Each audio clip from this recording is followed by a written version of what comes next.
आप देख रहे जन जन फिर से एक बिहार के बहुत ही उभरते हुए युवा नेता से मैं आपको मिलवा रहा हूं, गंगा प्रसाद गंगोत्री जी से, जिन्होंने पिछले चुनाव में जो है वो विधायक की सीट पे इन्होंने लड़ा था और एक अच्छे वोट इन्होंने लाया था, जिसके बाद जो है इन्होंने आरजेडी ज्वाइन करा और उसके लिए वर्क कर रहे हैं। इस वक्त में इलेक्शन में काफ़ी एक्टिव दिख रहे हैं। युवा है, दिल्ली में रहते हैं और बार बार घर आते हैं और घर पे भी लोगों से काफ़ी अच्छा जनसंपर्क रहा है और ज़मीनी स्तर पे काफ़ी पकड़ मजबूत है इनकी।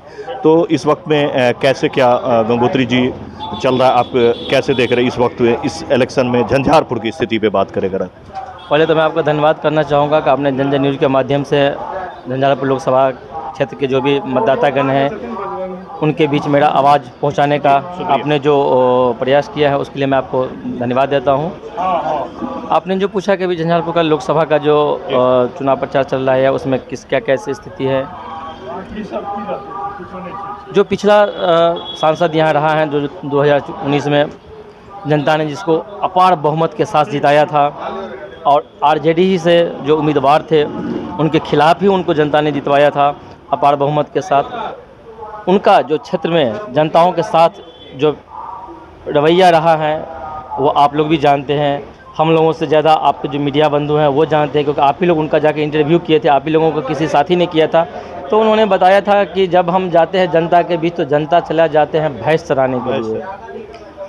तो फिर आपके माध्यम से मैं सांसद महोदय तक ये बात पहुंचाना चाहूँगा कि सांसद महोदय, अब जनता उतना जो है पीछे नहीं है कि जब आप जाएंगे तो वो भैंस चलाने चला जाता है। जनता है, आप जनता के बीच नहीं जाते हैं तो इस तरह से आप जनता के ऊपर जो है किसी तरह का आरोप मत लगाइए।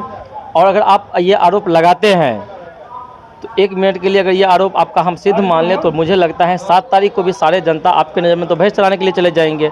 तो फिर कहीं ना कहीं आप जो है इस मतदान का ही मजाक उड़ा रहे हैं, जहां एक और भारत सरकार के साथ साथ जितने भी उनके तमाम यंत्र हैं सब जो है ना अधिक से अधिक मतदान करने की बात कर रहे हैं और आप अप्रत्यक्ष रूप से जनता को ये मैसेज दे रहे हैं कि आप चले जाइए भैंस चराने के लिए। ये लगता है झंझारपुर के जनता के साथ साथ आप जो है बहुत बड़ा जनता के साथ मजाक कर रहे हैं और लोकतंत्र के लिए ये आप जैसे व्यक्ति अगर राजनीतिक परिवेश में है तो वो दुर्भाग्यपूर्ण है।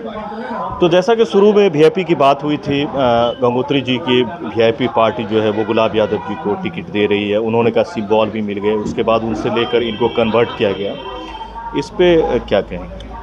देखिए, जहाँ तक वीआईपी पार्टी की सीट की बात है तो मैं आज एक आपको ऐसा तथ्य बता रहा हूँ कि जो आप भी सुन के आश्चर्य में चकित हो जाएंगे कि इस सीट के टिकट के लिए चुनाव लड़ने के लिए हमारे पास भी मैसेज आया था कि आप भी यहाँ से अपनी दावेदारी दीजिए।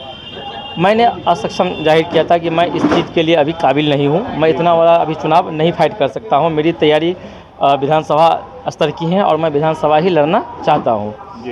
ये मेरी अपनी आपकी जो क्वेश्चन था उससे अलग मैंने बात बताया। अब आपने पूछा कि गुलाब यादव जी बोले कि हमको टिकट मिल गया है। जैसे वीआईपी प्रमुख मुकेश सहनी जी से जो मेरी बात हुई थी टिकट के दरमियान ही, जब उन्होंने हमें बताया था इस जो आपने चर्चा किया, यही चर्चा हमने उनके साथ भी रखे थे कि आपने उनको टिकट दे दिया है, फिर आप हम लोगों को पटना में अभी तो रोक के रखे हुए हैं, क्योंकि मैं 11 तारीख से पटना में बना हुआ हूं और ये सीट जो है टिकट 14 तारीख को हम लोगों को मिला है। किनके लिए बने हुए थे? मैं जो अभी वर्तमान कैंडिडेट है सुमन महासेठ जी के लिए मैं था। उन्होंने हमको बोले थे कि आप दिल्ली से आइए, हम आए थे और मैं 11 तारीख से कंटिन्यू वहीं पे था। तो मुकेश सहनी जी ने बताया कि ये टिकट मैंने आपकी किसी को दिया नहीं था, सिर्फ जो गुलाब बाबू ने हमसे संपर्क किया तो मैंने विधायक जी को यही कहा था कि आप पार्टी ज्वाइन कीजिए, तो उन्होंने पार्टी ज्वाइन किया था। आगे इस पर कोई चर्चा नहीं हुई, जो मुकेश सहनी जी ने हमें बताया, मैं तो उसी को तथ्य मानूंगा। नहीं, जैसा हम लोगों ने भी देखा कि वो बहुत खुश होकर आए, लोगों के साथ कैंपिंग भी की, घूमे फिरे भी थे। नहीं, ये बात सही है। हमने भी मीडिया के माध्यम से ही, सोशल मीडिया के माध्यम से ही हमने भी ये चीज़ देखा, हमने भी जाना। लेकिन जो वीआईपी के प्रमुख बोले, अब उनकी बात के मानिए या व्यक्तिगत गुलाब जी तो हमें बताया नहीं कि हमको टिकट मिल गया था कि मैं इनके बात पे थोड़ा सा भी विचार करूं। लेकिन जब वीआईपी प्रमुख ने हमको इस तरह का बात बोला तो उनको मानूं, और अगर नहीं, अगर विधायक जी को दिया है तो विधायक जी तो वो दिखाते कि हमको देखो टिकट दिया हुआ है, मेरा टिकट कैंसिल किया है। चलिए सर, इस तथ्य से हट के थोड़ी सी बात करते हैं। लवकुश समाज से आप आते हैं और काफ़ी जो मैं देखता हूं कि सम्राट जी लवकुश करते रहते हैं अपनी तरफ अट्रैक्ट करने के लिए। तो इस बार क्या कुछ लवकुश समाज से जो है सुमन महासेठ जी की तरफ वोटिंग होने की संभावनाएं कितनी? देखिए, बिल्कुल मैं लवकुश समाज से आता हूँ, मैं कुशवाहा समाज से आता हूँ, इसमें कोई दो राय नहीं है। लेकिन लवकुश समाज की जब आप बात कर रहे हैं और साथ में अपने कुशवाहा के लिए सम्राट चौधरी जी का नाम भी इसमें टैग कर दिए हैं, तो लव कुश का नारा दिया था नीतीश कुमार जी के शासन में चालू हुआ था, उन्होंने ही दिया था। और नीतीश कुमार ने कुशवाहा समाज के साथ जो विश्वासघात किया है, कुशवाहा समाज के नेताओं को जो उन्होंने राजनीतिक मौत दी है, वो किसी से छुपा नहीं है। उनके समकक्ष रहे उपेंद्र कुशवाहा को उन्होंने आज तक दर दर की ठोकरें खाने के लिए उन्होंने मजबूर कर दिया।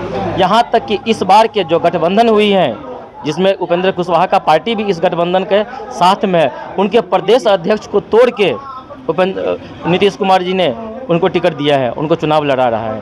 तो लव कुश गठबंधन कहाँ से है? ये नीतीश कुमार ने कुशवाहा के मुंह पे एक तमाचा जो है ना दिया है, ये दिखा के कि कुशवाहा जी के जो है ना प्रदेश अध्यक्ष को तोड़ के। फिर भी अगर कुशवाहा समाज को लव कुश मानते हैं तो मुझे लगता है कि कुशवाहा समाज के लिए दुर्भाग्यपूर्ण बात है कि वो अभी भी इस चीज़ को लव कुश का संगठन मानता है। और बात रही क्या बोलते सम्राट चौधरी की, तो इस परिवेश में मैं एक ही बात कहना चाहूँगा कि आप पिछला विधानसभा उठा के देख लीजिए या अभी का लोकसभा के देख लीजिए, क्या सम्राट बाबू ने एक भी कुशवाहा समाज को टिकट दिला पाया है? आपका जवाब आएगा नहीं, क्योंकि वो दिलाया ही नहीं है। जब वो नहीं दिलाए हैं तो समाज क्यों उनके साथ जाए? अकेला अगर सम्राट चौधरी अगर सीएम बन जाते हैं, एबीसी कुछ भी बन जाता है, डिप्टी सीएम तो बन ही गए हैं, इसके बाद तो सीएम ही बनेंगे, तो उससे क्या हो जाएगा? समाज का भला हो जाएगा? नहीं होगा। क्योंकि चाहिए जिस समाज से अधिक विधायक या सांसद चुन के जाएंगे उसका चतुर्मुखी विकास होगा। और ये मैं नहीं कहूँगा सिर्फ उसी समाज का होगा, किसी समाज से। अगर आपने जो लव कुश का बात की है तो उसमें प्रकाश तो डालना मेरा कर्तव्य बन जाता है। और सम्राट चौधरी की जहाँ तक बात आपने की है तो मैं आपको बता ही दिया है, कल ही के डेट में जो झंझारपुर लोकसभा में कुशवाहा समाज का एक बहुत बड़ा गढ़ है और कुशवाहा समाज का उसको दलान माना जाता है, सोनेलाल महतो उच्च विद्यालय जोड़ला और वासुदेव महतो इंटर कॉलेज पटना मधुरा। तो वहाँ पे जहाँ पे उनका जो कार्यक्रम था, जोड़ला हाई स्कूल पर उसका हेलीकॉप्टर लैंड हुआ था और सोनेलाल महतो पे लैंड हुआ था और वासुदेव कॉलेज पे उनका जो है कार्यक्रम था। हमें नहीं लगता है कि कुशवाहा समाज से 100 व्यक्ति भी वहाँ पहुँचा था। ये इसी बात से पता चलता है कि सम्राट चौधरी को एक बार अपने अंदर मंथन करना चाहिए कि क्या समाज हमको एक्सेप्ट कर रहा है या समाज हमको इग्नोर कर रहा है। कहीं ना कहीं लग रहा है कि इस बार परिवर्तन होने वाली। हाँ, बहुत बड़ा परिवर्तन होने वाला है, कहीं ना कहीं बहुत बड़ा परिवर्तन होने वाला है कि जिस हिसाब से माननीय राष्ट्रीय अध्यक्ष लालू जी ने और नेता प्रतिपक्ष तेजस्वी जी ने जिस हिसाब से टिकट का बंटवारा किया है, कुशवाहा समाज को मान सम्मान दिया है, कोई उनको जो है प्रतिष्ठा जो उन्होंने वापस दिलाया है, इसमें तो कुशवाहा समाज अग्रसर होकर उसको वोट करने वाला है। बहुत बहुत शुक्रिया, आपने समय दिया इसके लिए, धन्यवाद। तो आप देख सकते हैं इस वक्त में हम गंगोत्री जी के साथ थे, जो आने वाले वक्त में युवा के काफ़ी अगर कहें तो कुशवाहा समाज से एक उभरते हुए बढ़िया नेता में से माने जाते हैं। आने में वाले वक्तों में ये माना जाता है कि बिहार लेवल पे इनकी जो राजनीति होगी वो ज़रूर लोगों के घर घर में नज़र आएगी। जिस तरह से ये मेहनत करते रहते हैं, बैनर पोस्टर लगाते हैं, लोगों के बीच में जाते हैं और जितने सौम्य हैं, तो उम्मीद करता हूँ कि ये ऐसा ही राइज करें और पार्टी लेवल पर भी जो है इनको अच्छा प्रतिष्ठा मिले। और आने वाले वक्तों में हम लोग का आशा है कि आने वाले वक्तों में इनको टिकट भी पार्टी से देगी और फिर एक अच्छा नेता के रूप में उभरें। अच्छे कला के साथ इन्होंने सारी बातों को रखा जो आपके दिल में सवाल था। तो इस बार ऐसा आप कह सकते हैं कि कुशवाहा समाज भी थोड़ी सी इस बार लिबरल हुई है और आरजेडी की तरफ अपना रुख या कांग्रेस की तरफ अपना रुख यानी कि राहुल गांधी की तरफ अपना रुख करते हुए थोड़े बहुत नजर आ रहे हैं। तो देखना ये होगा कि आने वाले वक्त में झंझारपुर में होता क्या है। फिलहाल अभी तक तो हम जो बात कर रहे हैं, जो अभी तक हम आपको दिखा रहे हैं, वो पार्टी से हैं, नेतागण हैं। जनता में चलेंगे तो फिर बात होगी कि जनता क्या सोच रही है। मिलते हैं ऐसे साक्षात्कार के लिए। इसे लाइक करें, सब्सक्राइब करें। अगले खबर, नमस्कार।